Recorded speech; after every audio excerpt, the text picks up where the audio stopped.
It is September the 12th, 2023, and we are about to go into executive session. The plan for today is that we will convene in City Council chambers and open session and go immediately to executive session.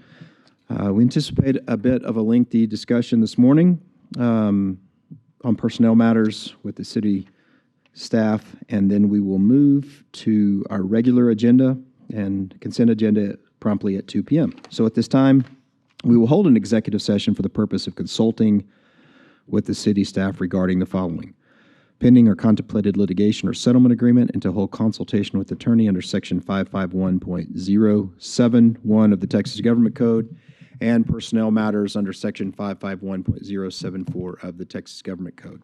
So at this time, we will move to executive session. We are in recess from open session.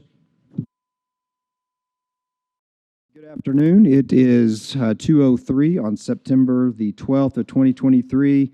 We have been in executive session since 11 with a short lunch break, and now we are moving into our regular agenda. So we are now reconvened in open session. We will first start off with our ceremonial items. And today we are privileged and honored to have Josh Regland. He's the chaplain with Covenant Medical Center. He is here to lead us in our invocation. If you would all please stand. And then after Josh finishes with the prayer, if you will remain standing for the pledges led by Mayor Pro Tem Patterson Harris. Josh? Thank you all. Please bow with me and pray. Our Father in heaven, we come before you today, and we seek you and your guidance upon us in our daily lives. We seek you and your guidance upon this city council and leaders throughout this city, that you would guide us, that you would lead us where we need to be, and that, Lord, we would listen to you. We thank you for your love for us. We thank you for your care and your personal involvement in our lives and in the work of this city, in our country, and in this world. Lord, may we be a beacon of light representing you. And we thank you for all that you are and all that you have done and all that you will do. And it's in your name that we pray. Amen. Thank you, Chaplain. If you will remain standing and join us as we offer the pledge of allegiance to the United States and Texas flag. I pledge allegiance to the flag of the United States of America and to the republic for which it stands, one nation, under God, indivisible, with liberty and justice for all.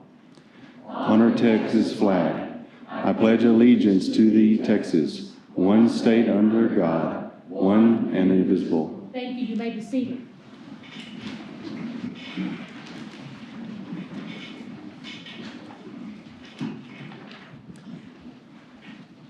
All right, thank you again, Josh. We appreciate you being here today. Thank you, Mayor Pro Tem, for the pledges. We will now move to our citizen comments. We have no citizens' comments today, so we will now move to minutes. We have minutes under 4.1. Could I get a motion to approve? Thank you, Ms. Martinez-Garcia. Thank you, Ms. Joy, for the second. All in favor of approval of agenda item 4.1, please say aye. Aye. Any opposed? All right, motion carries 7-0 on 4.1. We will now move to our consent agenda. Consent agenda is fairly lengthy today. We have 5.1 through 5.48. So we have a few that we're going to pull out for discussion. I will turn them over to you individually. Mr. Atkinson, we'll start off with 5.1.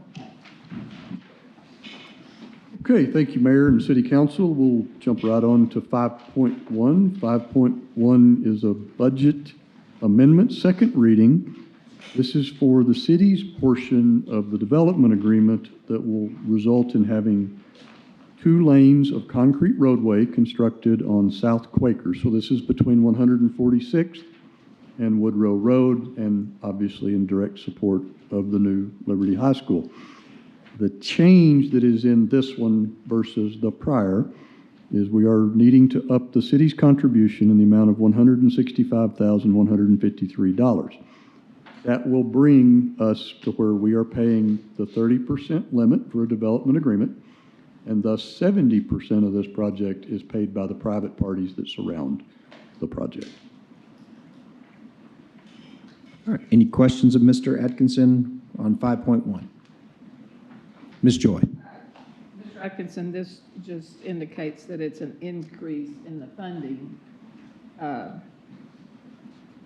which includes, that's, all of it's the 30%, the total. Correct. right? But had we not budgeted for that 30%? Because this is being paid out of the general fund. It is, and I'll go into greater detail. When we brought the initial budget amendment, because this is a development agreement, the city does not do the contracting. We have a maximum not to exceed amount that we will contribute. That amount can't go over 30%. The developer and the private parties had a bid in hand. That bidder walked off of his bid, would not honor the bid. There is a new bid that they have in hand. The total bid is in the amount of $4.25 million, rounded up. And then the city's contribution all in is $1.275, and that includes this additional $165,000. And I guess just for the public, these are the kinds of things that happen all the time in our projects. Sometimes they come in exactly, sometimes they're over. And that's why it's important that people understand that when we're talking about finalizing the budget. Thank you, Ms. Joy. Any other comments or questions of Mr. Atkinson on 5.1? All right, now moving to 5.2, Mr. Atkinson. Okay, we'll jump down all the way to 5.2. This also is the second reading of a budget amendment.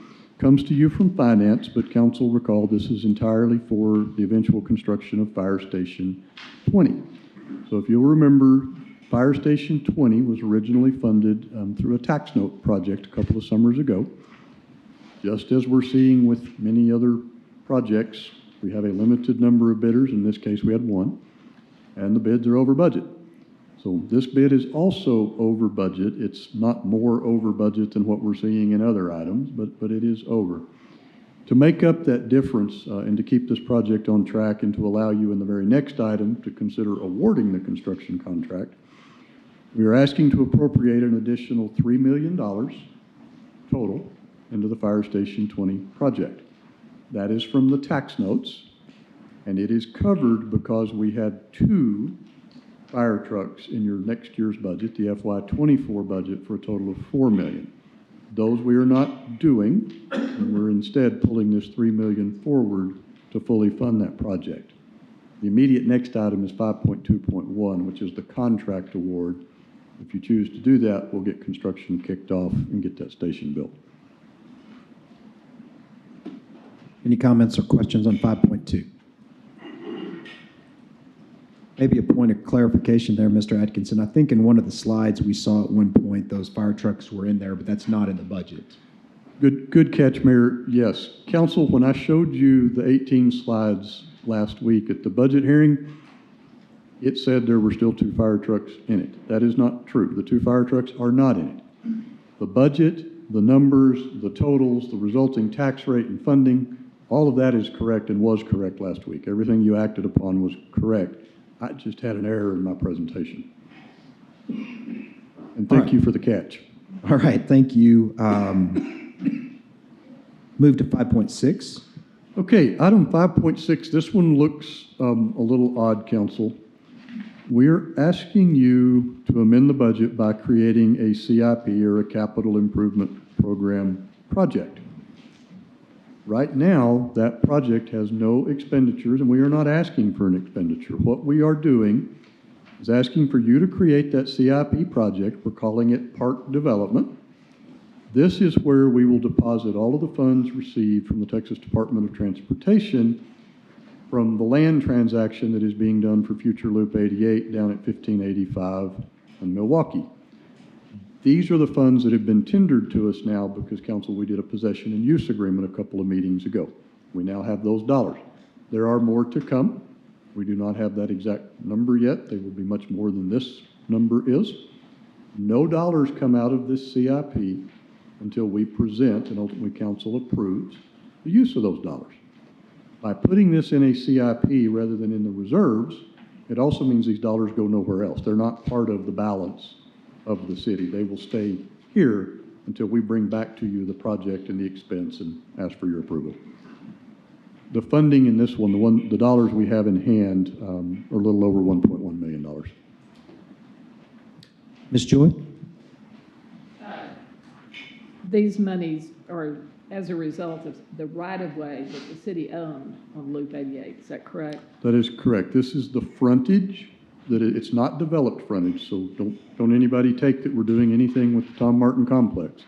It is the frontage that is south of the Tom Martin complex. It's completely undeveloped. The state of Texas needs to acquire both of our corners and a pretty good swatch through the middle there to build Loop 88. And so these funds that go into this Parks Capital Project Fund can be appropriated later for other projects, such as, for example, Lake 7? It could be. I know one of the projects that we've talked about several times is the development of the trail network. Thank you. Thank you, Ms. Joy. All right, I think we're moving to 5.2. This is actually a staff pool, is that right, Mr. Atkinson? That's correct, Mayor and Council. Each of you has at your dais a revised resolution for 5.20.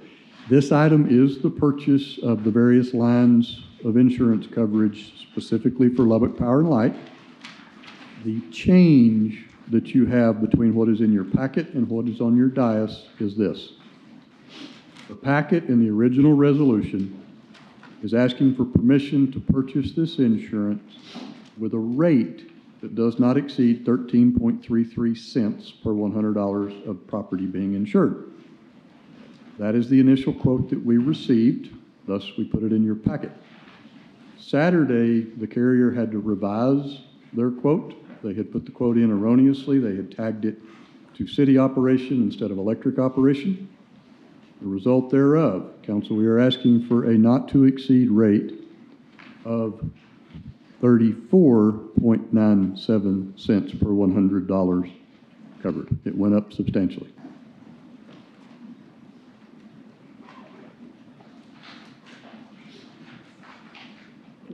Mr. Atkinson, was this a typographical error on their part, or was this simply just an error in the accounting mechanism? The carrier bid on the wrong coverage. What's the fiscal impact? It's about a 250% increase to do that. I don't have the number to the tip of my tongue right now. It is covered through the LP&L budget. All right, that was my next question. This is already budgeted. If we need Blue, we've got him right here. We For any have other him, and he'll questions? give you an exact number. Blue? Thanks, Mayor. So the estimate originally was just over 700,000. The new is about 1.8, so it's a $1.1 million impact to the electric fund.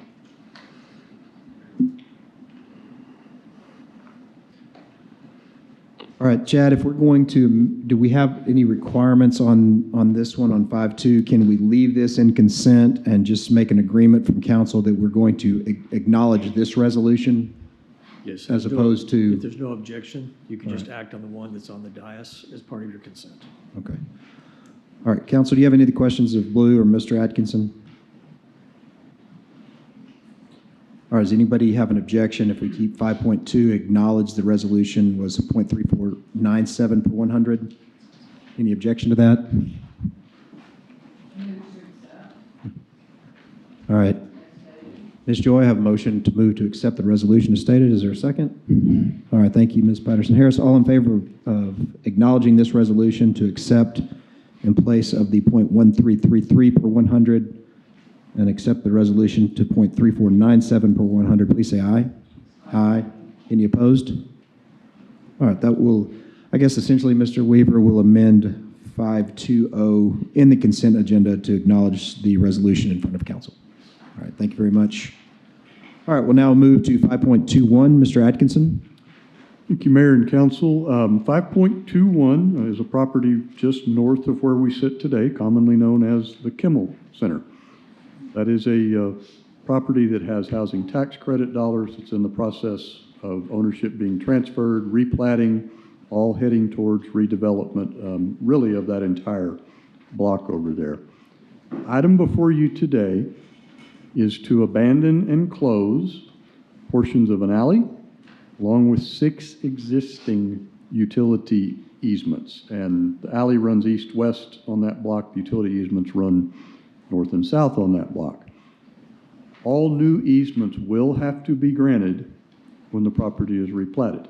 If not, there will not be a provision for utility service. So they will do that. They, the requestor, will do that.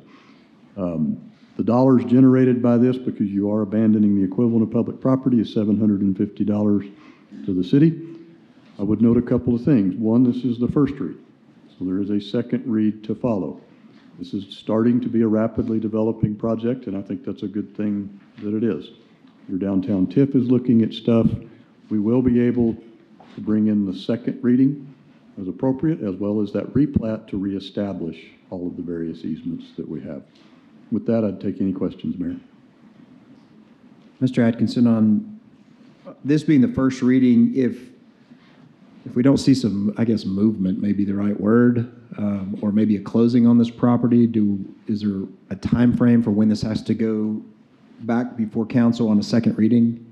It would be eligible to come back as early as the 26th, the next meeting. It does not automatically have to come back on the 26th. Is it 60 days, 90 days before this would have to go to a second reading? I'm not aware that there is a time limit there, Mayor. So no time limit. So would that give council the option, if we pass this today, we could see what happens with the property before? And I guess my concern is, if we do this, what if what if it sells to another entity or another organization, and then we've done something that they don't necessarily want done, and we've just kind of spun our wheels for no reason here? That's a good reason to be strategic about bringing it back. Okay. Any other questions, Mr. Atkinson, on 521? Ms. Joy? This property is troublesome. Everybody knows, I think, where it is here downtown. It is a tax credit project. And at the time the tax credits were granted, it belonged to a different entity. It has now been flipped at least once, maybe twice, and is now, they're contemplating a sale to a different entity with no real closing date. The tax credit deadline of December 31st of this year has been extended to December 31st of 2024 by the state. So I think some of us are a little concerned about going in there and, closing off these or abandoning these, because we're not real sure it's going to happen. And we have good reason to feel that way. I attended the TIF board meeting this morning, and TIF board was willing to do a memorandum of understanding to help pay for some of the infrastructure, the utility and underground structures, not to exceed $225,000, which also makes me nervous. So I think it's appropriate for us not to finalize this and see if, in fact, this project is going to take place and that this transaction that's pending is going to close, so that we know who the owner of the property is and whether or not they're going to follow through. So I'm nervous about it. And if we can approve it on this first reading and then hold off on the second until we have some time, then I think that would be very wise. Mayor, thank you. Thank you, Ms. Joy. Any other questions of Mr. Atkinson on 521? I guess what I'm hearing is maybe that's the plan, that we go ahead and keep this in consent and move forward, but I think that we would, I think everybody would like to see something happen. I mean, this is an eyesore. It needs to, so I would like to keep it moving, but at the same time, I think we need to see some movement on the project, or at least maybe taking care of the weeds after it rains at the very least. All right, thank you. I guess we're moving on to 5.24. Mr. Atkinson. Thank you. 5.24 is change order number 1. This is on the Erskine roadway project. So this is Milwaukee to Frankfurt. Originally approved the contract April 11 of this year. The change order we're bringing forward to you is primarily to construct a new water line over there. Two reasons. One, reliability. But probably the more immediate one is it will ensure that as we go through and finish the project, we don't have any homes that end up out of water. Second thing that is being done in that is some guardrail, concrete riprap to go around one of the large drainage channels that will end up being constructed over there. Your original contract was $8.7 million and a little. The change order is $177,486.50. New total, $8.88 million. This project has sufficient funds within to cover the change order. Ms. Joy? And was this one of the projects that was voted in the bond? This is one of the projects in the CO, In the CO? I believe so. And this, Erskine, this would be in front of the Patrol Division? It will. Okay. It will tie the large intersection that's already at Frankfurt and then build all the way back to Milwaukee. The north-south parts of, the Milwaukee parts of the project are in the 2022 road bond. Okay, so we have the Patrol Division, and on the opposite side, we have a fire station On the south side of on the the street. south Yes, side of yes, ma'am. Erskine. Okay, it needs to be done. Yes. All right, any other questions on 524? All right, seeing none, can I have a motion to approve 5.1 through 5.48? Thank you, Ms. Martinez Garcia. Mr. Mayor, Yes. I would ask that we do 5.21 separate, please, sir. So can I get a motion, let me restate, a motion to approve 5.1 through 5.48 exclusive of 5.21? Thank you, Ms. Martinez Garcia. Thank you, Ms. Patterson Harris. All in favor of approval of 5.1 through 5.48 exclusive of 5.21, please say aye. Aye. Any opposed? All right, motion carries 7-0. All right, is there a motion to approve 5.21? Thank you, Dr. Wilson. Thank you, Mr. Massengale. Any discussion or any further questions or discussion on 5.21? Ms. Patterson Harris, would you like to take this vote up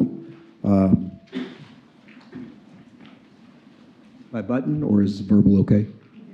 All right, all in favor of approval of 5.21, please say aye. Aye. Any opposed? Nay. All right, motion carries 6-1. All right, we are now moving into the regular agenda. We are starting with resolution on planning under 6.1. I think Eric or Victor? Victor? All right, sir. You're up. Scroll on down to it. Good afternoon, Mayor and Council. My name is Victor Escamilla.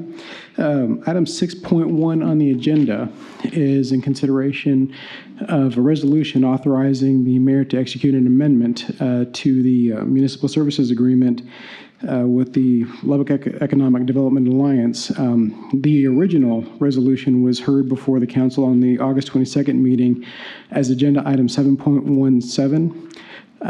This amendment would increase the limits of the boundary, adding an additional approximate 305 acres to the south and to the east within Block A, Sections 4 and 23, bringing the total acreage to approximately 411.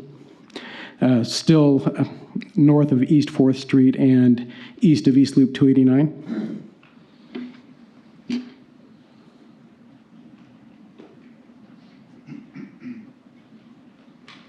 Was that a pause, or was that? I guess that's my spiel. I'd be pleased to answer any questions. All right. Mr. Mayor, if you wouldn't mind, I can add a little background to it. Yes. Okay. Council, recall at your prior meeting, we started the annexation of a smaller piece.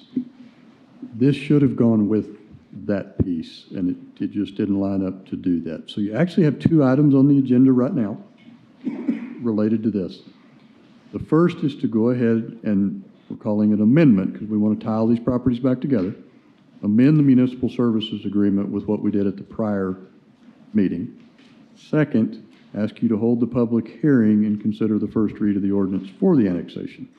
This is the property that's been discussed several times that is for the Plant AS project. What we did the last time didn't get all of it. This brings it all together, and if you would consider both of these items today, it puts everything back on the same pathway, so you'll finish them together. All right. I guess that's good for now. Let's start with, I guess my question would be, Chad, is if 6.1, can we take these together, or just do we need to take the resolution and then the public hearing? Yes, Mayor, take the resolution All right. and then the public hearing. Okay. Is there a motion to approve 6.1? Thank you, Mr. Massengo. Thank you, Ms. Martinez Garcia. All right. Discussion and questions on 6.1. Ms. Joy. What do you mean that this didn't line up? Could you be a little more specific? You said the two pieces, for some reason, this didn't line up? Our internal scheduling, working with LIDA, did not get the entirety of the property in front of you at your last meeting. The properties themselves have not changed. There's no issues with how they abut or adjoin or any of that. We didn't get our schedules lined up correctly. This will fix that. Okay, one of the things that I noticed on these is how the tracks, I'm looking at the entrances, the access from East FM 40. Was there some reason why the entrance to R 4399 has a little, right here? Kind of that tail in the That tail. southwest corner. That is the boundary of the property. FM 40 is basically East 4th Street. So you would have Leprino down to the south. These would lie on the north. But there are two connections to the property on the south, and then there's a much larger connection on the north.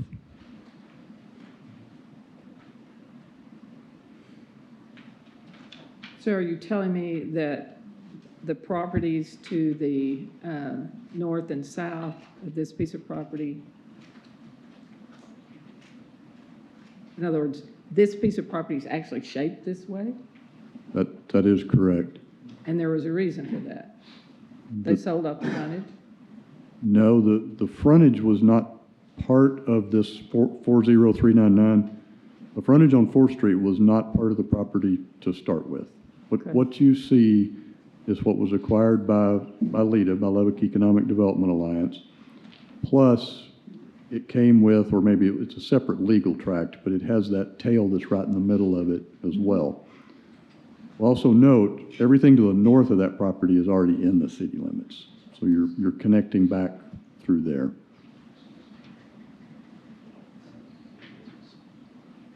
And so on the other two tracks, one being R 52519, that's a separate piece of property as well. It is, it's a separate tract. Still owned by LIDA, but a separate tract. All right, thank you. And just because it's kind of obscured in your map, that east-west boundary on the north, that's Erskine. That's what that is. Ms. Patterson-Harris. Would you remind me the plans for this piece of property? Yes, ma'am. This is the property collectively, at least the large tract, the 40399, that goes to Plant AS, so Plant Ag Systems. This is that large controlled environment. It's basically very high-tech greenhouses that are coming through. That project has been approved and announced. This is necessary for LIDA to stay in compliance with their obligations to the company. Is there, and this may be too early, is there a plan to somehow, I don't know if it's a way to fix it, because I'm not sure if that would be problematic when you have some certain areas protruding and others not? Or how they would use that? Other than access, I'm not sure. I'm probably Okay. not the one to answer Okay. that. That tail piece That's because of that old railroad right-of-way that used to be through there. Gotcha, That's okay. why it comes out at that Okay, angle. okay. That helps me greatly, thank you. Any other questions of Mr. Atkinson on 6.1? Mr. Ray Prayer? Jarrett, if I'm looking at this correctly, does that mean there's going to be an area inside of this property that's sort of isolated and outside the city limits? Is that right? This property to the west of it? The piece that would be the northwest, or where the red is, that's not subject to this, but all of the other parts that LIDA owns would be included in the annexation. Right, but the way we're annexing this in, it leaves an isolated section there. Is it not? It's outside the city limits, right? Correct, adjacent to, but outside of. And do you see any problems with that isolation occurring in the future? I do not. The access to that tract is already off of Erskine rather than off Fourth, so I don't see an issue with that. Okay. Any other questions on 6.1? All right, I believe I have a motion and a second. Is that correct? All right, all in favor of approval of 6.1, please say aye. Aye. Any opposed? All right, motion on 6.1 carries 7-0. All right, we are now moving to 6.2. 6.2, when the local government code requires us to have a public hearing for us to consider annexation of property. If you've not been a part of a public hearing before, we'll probably, give me just a minute. Let me just go ahead and open the public hearing. We'll see if we have any questions. If you would like to make comment on agenda item 6.2, if you'd please approach the dais, you'd state your name and your address, and then you could speak. We'll start with those that are speaking against the annexation, and then we'll move to those speaking in favor of the annexation. I think you can see the map in front of you. At this time, I will open the public hearing in regard to the annexation of an area of approximately 411 acres adjacent to the eastern city limits of the city of Lubbock, north of East 4th Street and east of Loop 289. If anyone here is wishing to speak against the annexation, you may approach now.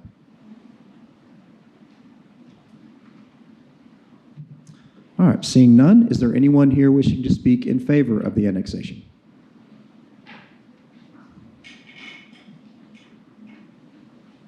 All right, seeing none, I will now close the public hearing. Is there a motion to approve agenda item 6.2? Thank you, Mr. Massengale. Thank you, Dr. Wilson. All right, is there any further discussion or questions of staff on 6.2? Ms. Patterson-Harris. Thank you. Where's staff go? Oh, could you come up for us, please? I couldn't see. Someone keeps my chair low.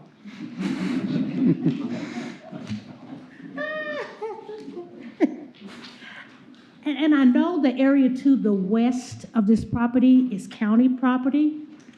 And did we not hear from any of the citizens who reside around this particular area, even though they're outside of the city limits?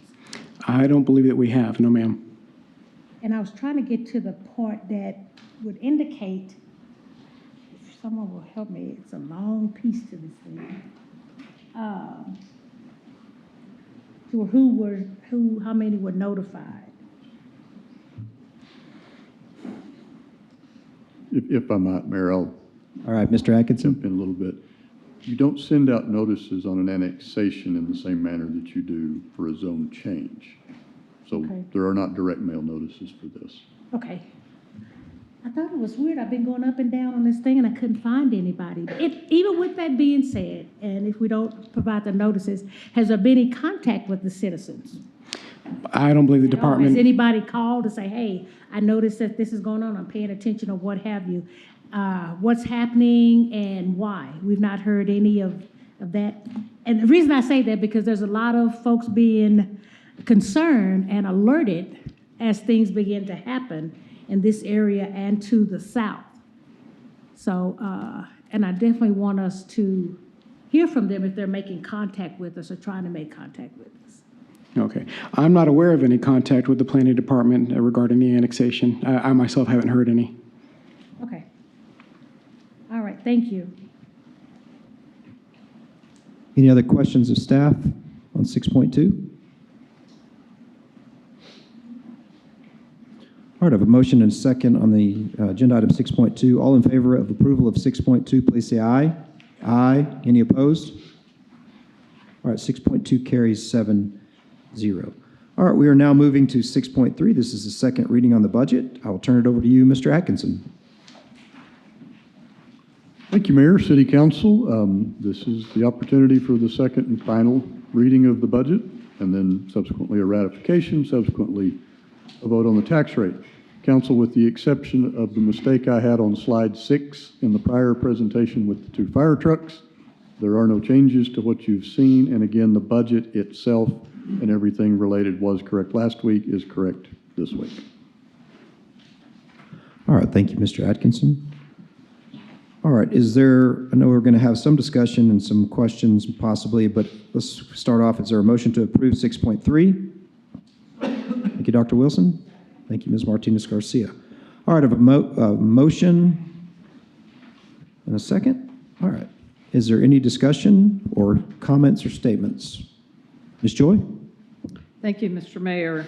At the last meeting, we heard from citizens on their concerns about the budget itself and the tax rate.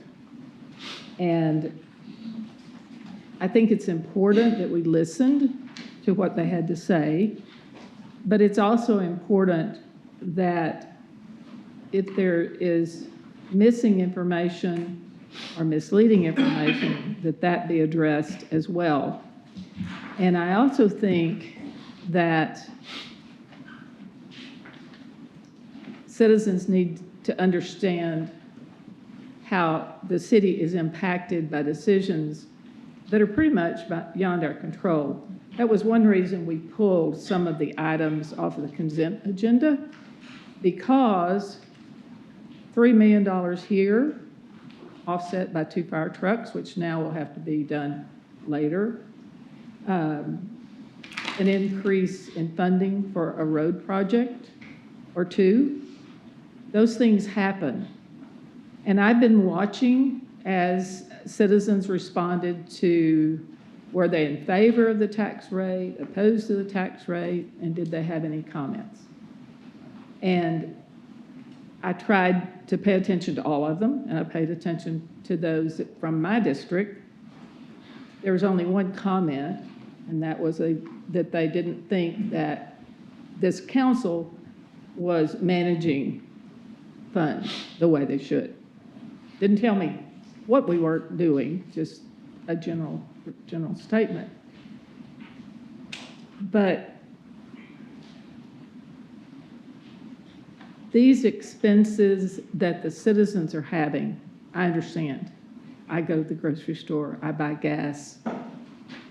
I know everything is more expensive.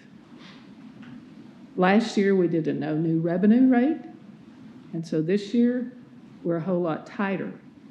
But you can't stop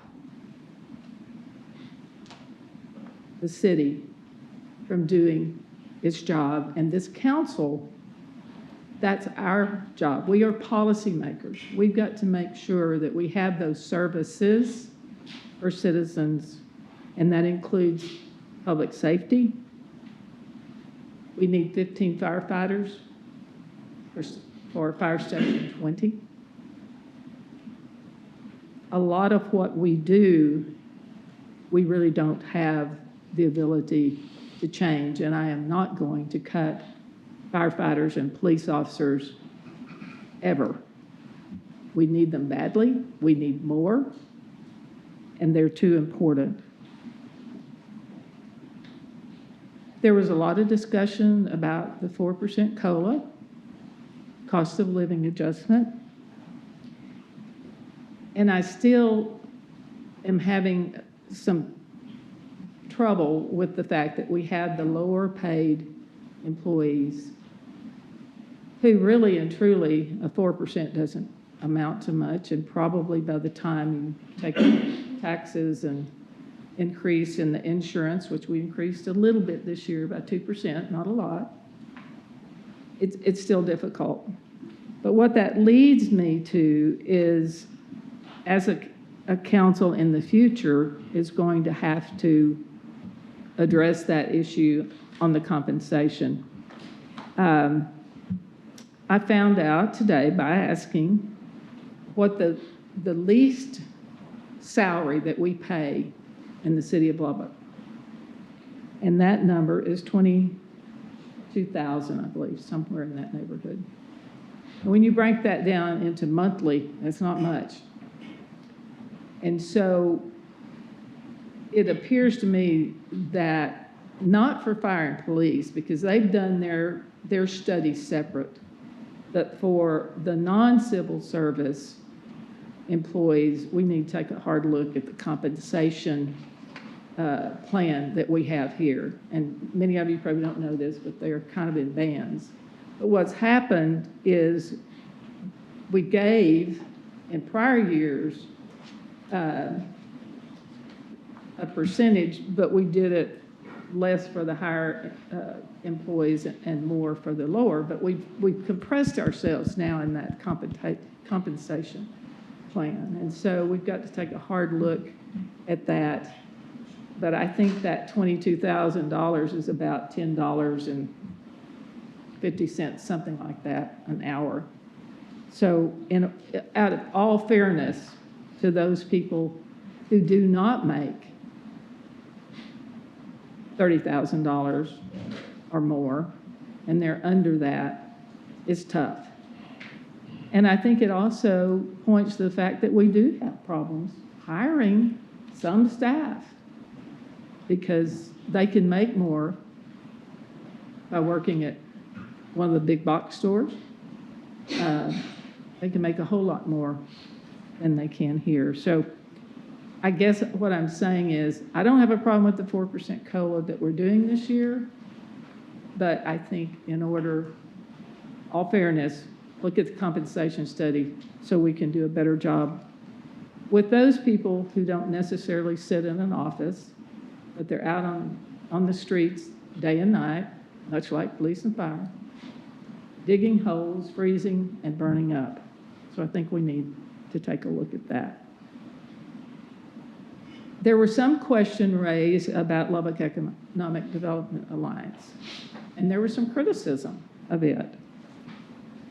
And I know that the city manager in this budget has made some changes in how they will be allocated monies from the taxes they receive in Lida and Market Lubbock. I think that's a start. I don't think we should quit there. I think we could continue to work on that. Our City of Lubbock employees spend a lot of time assisting Lida with its projects. They get the calls to come up with the answers and the solutions, but there's no quid pro quo coming back to them. So I want us to continue to monitor Lida. They do get tax abatements on their projects. The land that's being annexed is going to be given to the company that's going to be utilizing that land. And water is always a concern, but we have thus far been able to rely on the city manager to make sure that we don't take any projects that are going to endanger the city of Lubbock's citizens having water, and we need to continue that. There was a mention of stormwater because that's a reduction that's in this, but there were some statements made that didn't exactly match up with what really happened. Yes, in about 2014, Karen Gibson and I served on a stormwater committee along with property owners, apartment owners, business owners. And what we found out was that the residential part of Lubbock was carrying the commercial. They were paying way more on the stormwater issue than the businesses. And so we looked at that, and yes, we did come up with a different plan, and that was impervious surfaces. Where do you see the most impervious surfaces? They're at the mall, they're at churches, they're at grocery stores, other big box stores.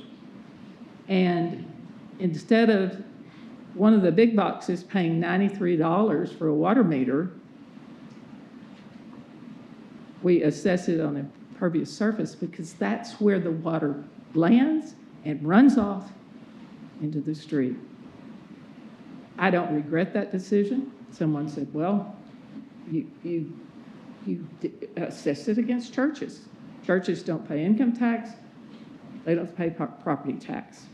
And you know what? I haven't heard a complaint in years about that. We did initially, and we heard it from businesses. But what we tried to do was make it a little bit more equitable between the residential owners and the business properties. Consultants were mentioned again. I kind of agree with that. I don't think we need a consultant for everything. And I think we have to be judicious about how we hire consultants. And then there was the health insurance discussion. The city's portion of the health insurance for the employees is about $30 million, give or take, annually. And it's a good plan, and our employees deserve that. But at some point, we're going to have to look at that and see what we can do better. It's just a lot of money. And so when people question the budget, they need to look at it and see what we're doing, what's being provided, what's being paid.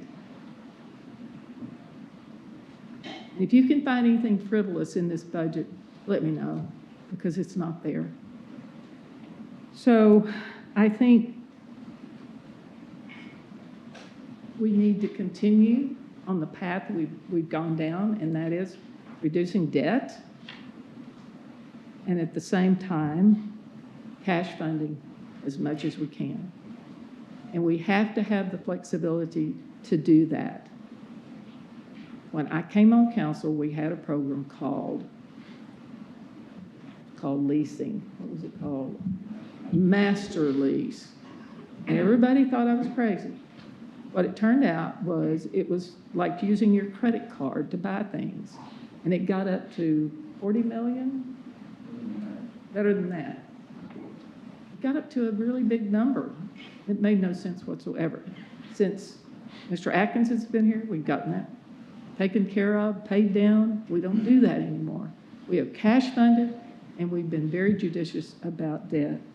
So all I can say is for those people who think that we're not doing our job, that we're just not being conservative and tight, yes, we are. One man got up at the last hearing and said, well, the numbers on the debt is different at the comptroller's office. Do you know how many times that's been explained to that person and to the entire city, what the difference is? Let's do it one more time. Mr. Atkinson, will you explain the difference between our debt numbers and the comptroller of the currency? Mr. Atkinson. Thank you, Mayor. That question has come up several times. The Texas Comptroller, as part of their website, talks about general obligation public debt. General obligation means whether it is paid by the general fund or not, it is considered to be an obligation of the general fund. It's kind of the example, it's a cosigner. Prior to about 5 years ago, the city of Lubbock, and many other cities as well, we weren't totally out on our own, issued almost every form of debt as a general obligation backed debt, even though it was not paid by property tax, by sales tax, by any of those other deals. Why? They did it to get a lower interest rate. That's what they did. If you go look at the comptroller's website, you will see a very large number that's considered general obligation debt. Legally, that's 100% correct. The fact is, nearly 80% of that debt is called self-supporting, so the biggest piece of it is Lake Allen Henry. And it's the water treatment plants that go with Lake Allen Henry, and it's the pipes, and it's things that were done in the sewer system. It was issued against the general fund. The general fund co-signed the note. It's a fair reporting. It's just not how it's actually paid. Council, you'll recall, and have seen recently even, we made a change starting in 2017 to where we went and got our water and wastewater fund, enterprise fund, we got it its own credit rating. It stands on its own.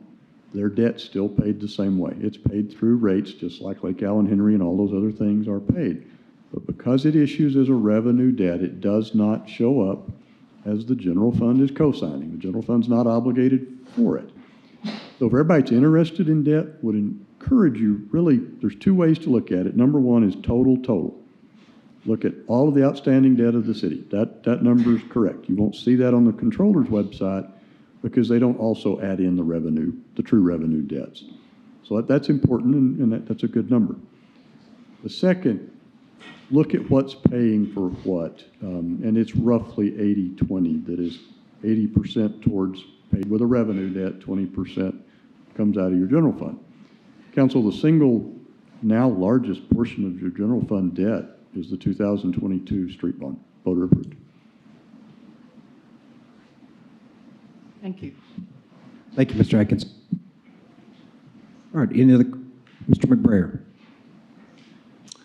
Thank you, Mayor. Let me begin by just saying how much I do respect the mayor and the council people I work with, and the city staff I've had the privilege to work with this past year. They're great and wonderful people. In light of that, I think I owe it to them, and more importantly, the citizens of Lubbock and my constituents in District 3 to state clearly on the record why I can't support the proposed city budget or the proposed tax rate of 48.0164 cents per 100. It's not that I think I'm right and everybody else is wrong, or that I have principles and they don't, far from it. This council operates as a democracy. And as a democracy, it means that there's practically always more than one good, justifiable course of action that you can take. Every budget decision that is made has to come after weighing specific priorities, spending priorities against funding resources, and that has to be done in light of the economic realities on the ground. And that's just basic good governance, and I trust that everybody up here does that. In fact, I know everybody up here does that. They've engaged in their own process of weighing those concerns. As for me, my process operates on a few basic principles. First, city government, which includes me, it includes all of us, works for the citizens and the taxpayers, not the other way around. This is not an us versus them situation. Second, the city budget doesn't exist in a vacuum. It has to be grounded in the economic realities that face the citizens and the taxpayers, which means budgets reflect both the good times and the tough times that our city's households face, whatever the case might be. So when economic times are good, when the rate of inflation is low and people's wages keep up with it, well, that's when budgets and tax rates can take advantage of that reality, and we can budget for significant increases, investment in maintenance and operations, in priority areas and reserves, and even to increase what we spend on some non-priority departmental budgets. But when times are tough, the city's policymakers, and again, that's all of us up here, should direct our city management to make decisions to control and even cut a budget in order to ease the tax burden placed on our citizens. Maybe good economic times will return soon. I certainly hope so. But that's not the reality that most Lubbock households, or the average Lubbock household, faces. They didn't face it last year, and they don't face it this year. Times are tough. Maybe, again, not so much for those of us up here who sit on this dais, because most of us can make the necessary adjustments to our household budgets without too great of an effect on our standard of living. But times are tough for many. I think in some ways it's the worst I've known since the late 1970s. And I'm thinking particularly of the households in my own district, which I think truly does represent a cross-section of this city. Inflation has taken a much greater bite out of the average household income and budget over the past 2 years than household incomes have gone up, putting the average household in the hole by more than $4,000 per year. So when we claim we're only raising taxes on the average house in Lubbock by about $103 a year, this is in addition to all the other tax raises those households have to face. We can try to justify that increase by saying the city's costs have gone up just like everyone else's, and that's true. But to my mind, that justification ignores the very principles I try to follow. Last year, the four of us who were newly elected to this council read the Economic Times and took what I thought at the time was the right course of action. We adopted the no new revenue tax rate. I think that step helped to restore some confidence I think voters had lost in the city council.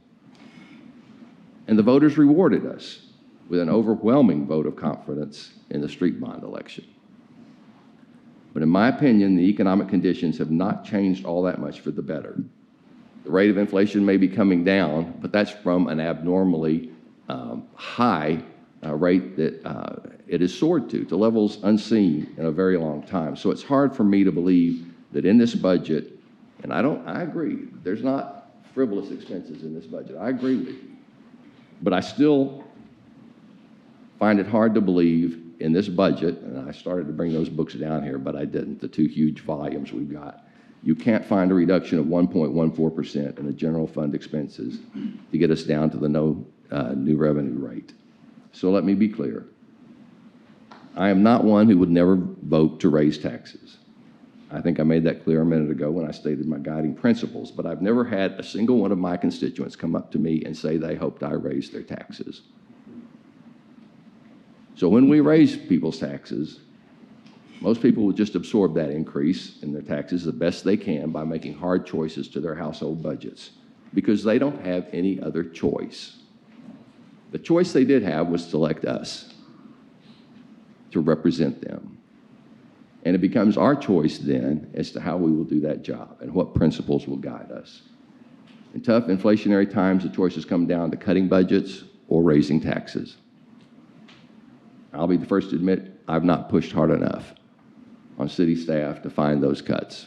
I admit that. But there certainly wasn't any appetite up here on this dais last week for any attempt to put any caps on any salary increases. So absent any obvious support for a no new revenue rate this year, it'd be pointless for me to move to amend the budget. Each of us has to justify their decision based on their own guiding principles, but following my principles, I cannot justify a vote for this budget and the 48.0164 cents property tax rate. Thank you. All right, thank you, Mr. Breyer. Anyone else have any comments on 6.3? Mr. McBrayer, so I'm assuming by your closing argument, you didn't have an amendment last week, and you're not presenting an amendment this week? As I said, I believe it would be pointless, so no. So your objection, you're objecting to the budget, but you don't have a proposed amendment? That's correct. All right. Just so we're clear. All right. If seeing no other discussion, all in favor of approval of 6.3, please say aye. Aye. Any opposed? Nay. All right, motion carries 6-1. All right, we'll now move to 6.4. This is a resolution, consider the adoption of the 23-24 budget that raises more tax revenue than was generated the previous year. Is there a motion to approve 6.4? Thank you, Mr. Massengill. Thank you, Dr. Wilson. Any further discussion on 6.4? All right, all in favor of approval of 6.4, please say aye. Aye. Any opposed? Nay. All right, motion carries 6-1. All right, we'll now move to 6.5. This is the setting the tax rate and levying the tax rate. And I believe we have some special language that must be read for Mr. Weaver. So is there a motion, Mr. Massengill? Yes, Mayor. I move that the property tax be increased by the adoption of a tax rate of 0.48064, which is effectively a 3.17% increase in the tax rate. All right, thank you, Mr. Massengill. I have that as a motion. Is there a second? Thank you, Ms. Martinez-Garcia. Any further discussion on 6.5? All right, all in favor of approval of 6.5, please say aye. Aye. Any opposed? Nay. All right, motion carries 6.1. All right, now we're moving to 6.6. These, and 6.7, these are finance resolutions. 6.6, I will turn it over to you, Mr. Atkinson.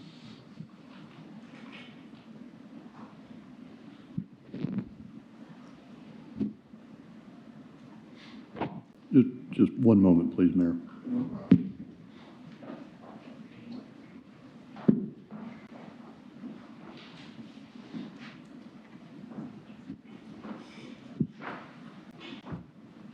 Mayor and council, on the vote on the tax rate, that needs to be a record vote done electronically. On 6.5?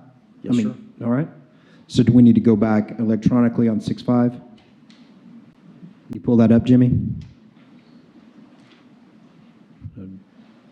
Is that new? Is that last year?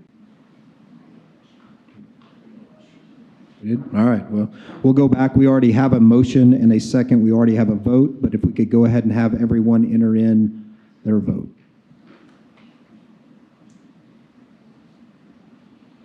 All right, it looks like that would be the same as 6-1. That is recorded electronically. Thank you very much. All right, thank you, Jimmy. All right, we're moving back into 6.6.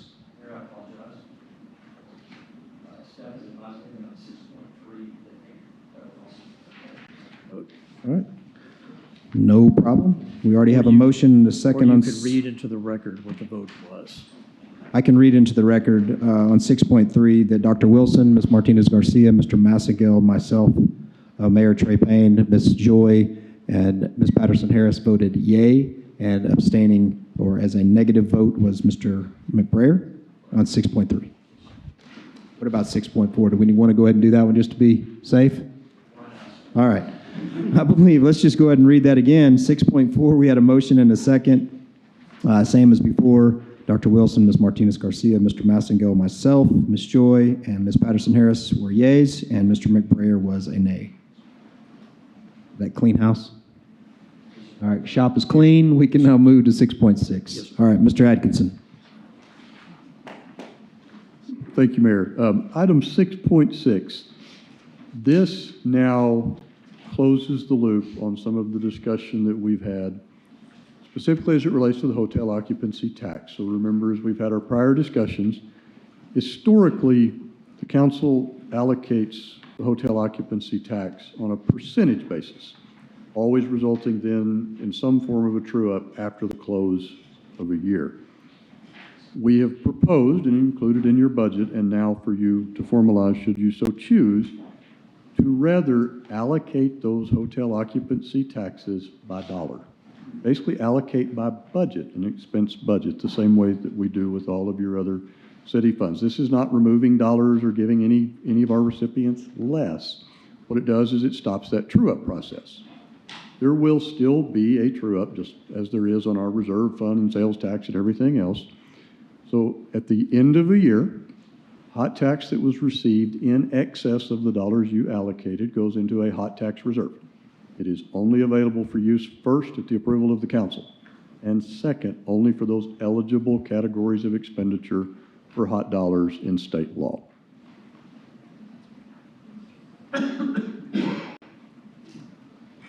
Any questions of Mr. Atkinson on 6.6?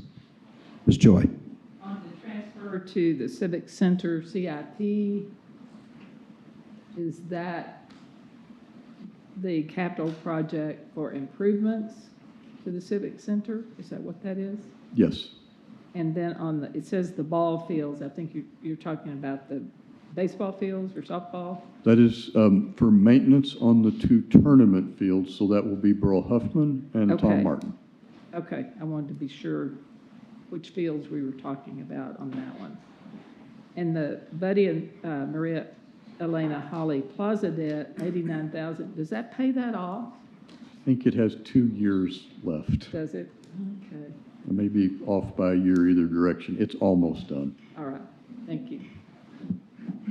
The North Overton debt is almost done as well. All right, any other questions on 6.6? You want to go ahead and address 6.7, Mr. Atkinson? Certainly. Similar vein, also a topic we've discussed both today and in prior meetings. This is amending what we call the grant management agreement. So this is the mechanism by which the city transfers dollars to Market Lubbock, Inc. Historically, those transfers have been based on a so many pennies of your tax rate. Remember, your charts have always had that third category, economic development. That's not a state-recognized category. That's something that was created locally. Did work with Market Lubbock this year. We've talked with council about it. To instead, just as we've asked you to do with the hot tax, to do the same with the transfer to Market Lubbock. So you would be then transferring a finite dollar amount, and then that dollar amount adjusts each year based on approved expense budgets considered by this council.